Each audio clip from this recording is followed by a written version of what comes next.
Ace is back. He has a connection to Otama. And Usopp? Lots to discuss in this review of One Piece anime episode 894. Let's break it down.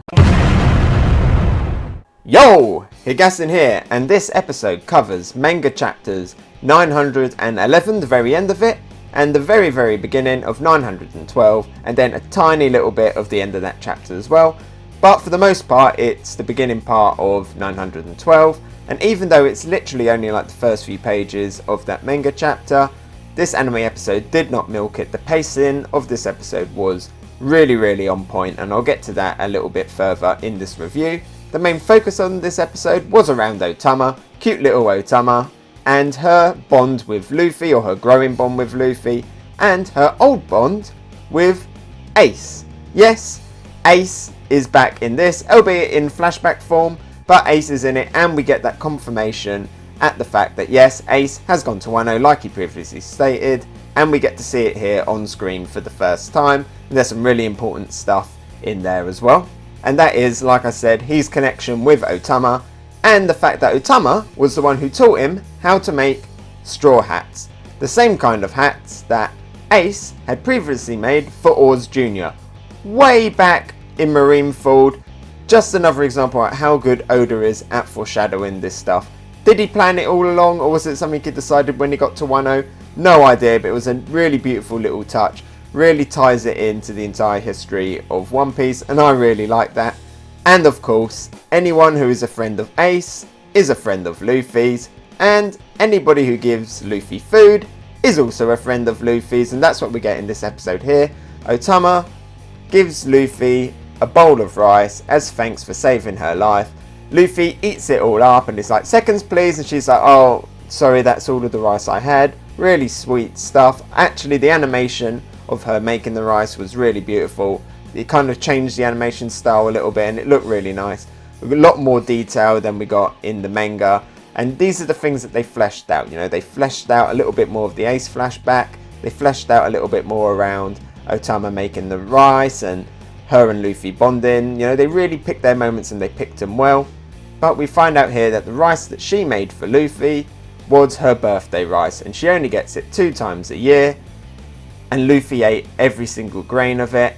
And in order to quench her hunger, because she wants to be a bewitching Kunoichi, so she can't have a rumbling stomach, she runs off and she drinks water out of the river to try and quench her hunger, and becomes ill because that water is poisonous. And why is it poisonous? It's poisonous because of Kaido and what he has done to Wano Country. Yo, and if you're enjoying this review, can I please encourage you to hit a like and a subscribe? That will really help me out, really help support this channel and get this channel out there in the very tough YouTube algorithm. Thank you.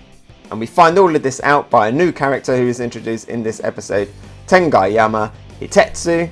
He's a Tengu, he's a doll collector. We didn't need to know that last piece of information, but it's just a nice fun little touch that rounds off his character. You know, this great big imposing guy, and he collects dolls.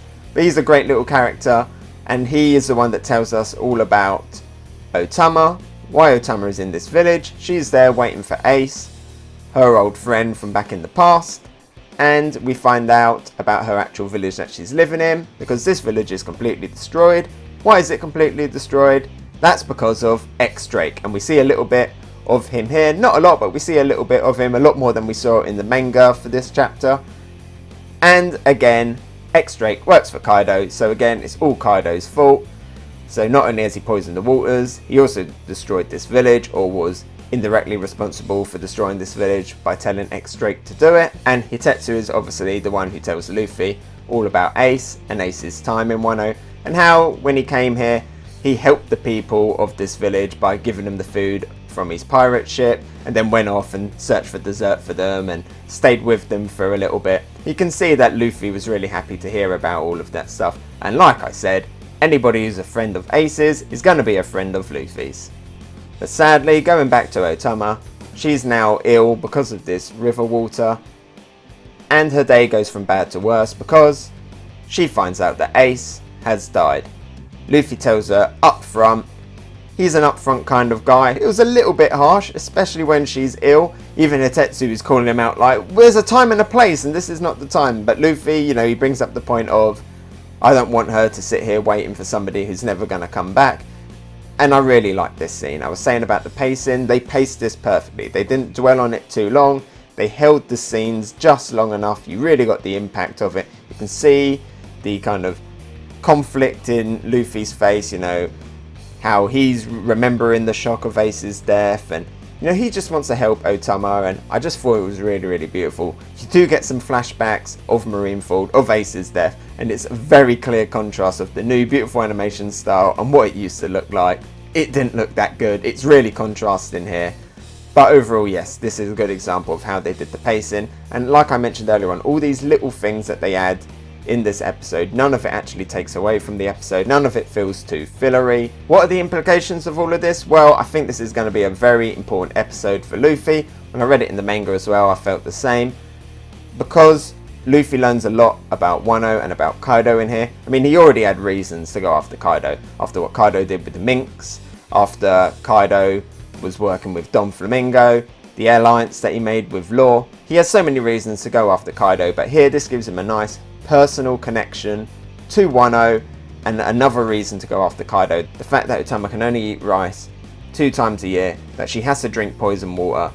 Now Luffy's got even more motivation to go after Kaido, to make sure that yes, Otama can eat whenever she wants and drink whenever she wants and doesn't have to worry about that. And then I also think that there's a little bit in there as well of kind of wanting to help Otama because of the fact that she looked up to Ace and Ace isn't there anymore, so maybe Luffy's going to fill that role for her. So definitely an important episode for Wano going forward, and of course as well for Luffy's character and Luffy's motivations. How would I rate this episode? It's easy. This episode is gold tier, plus advanced, event exclusive, noir, Widowmaker. I loved this episode. You know, it wasn't action packed, but we've got some great character stuff. The pacing was beautiful, the added scenes fit in perfectly. Only downside, didn't get any new eye catchers in this episode. We got the same old Luffy and Zoro one. 2 other points as well quickly to bring up before I wrap up this review.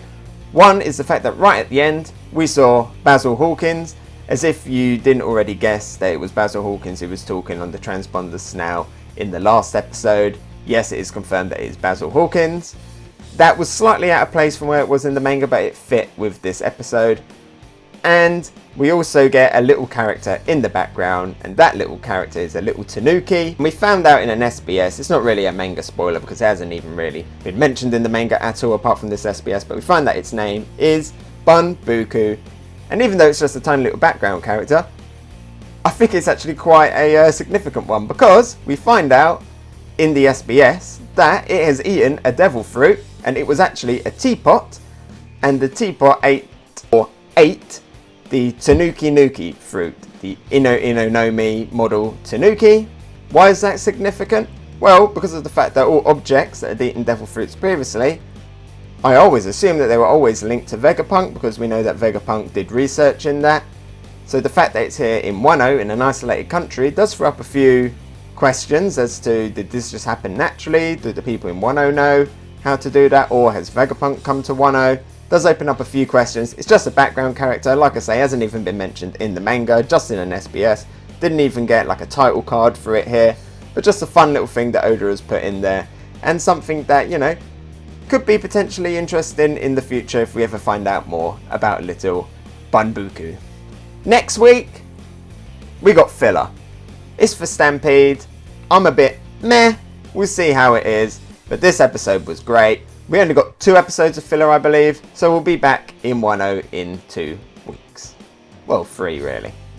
Hey, so thanks for watching. What did you think? Let me know about it in the comments below. And if you enjoyed my video, maybe give it a like, and if you really liked it, why not subscribe? You can follow me on Twitter, Instagram and Twitch. Oh, and here's a related video you might enjoy, and something more fresh. I've been Hegassen, and I'll talk to you next time. Bye!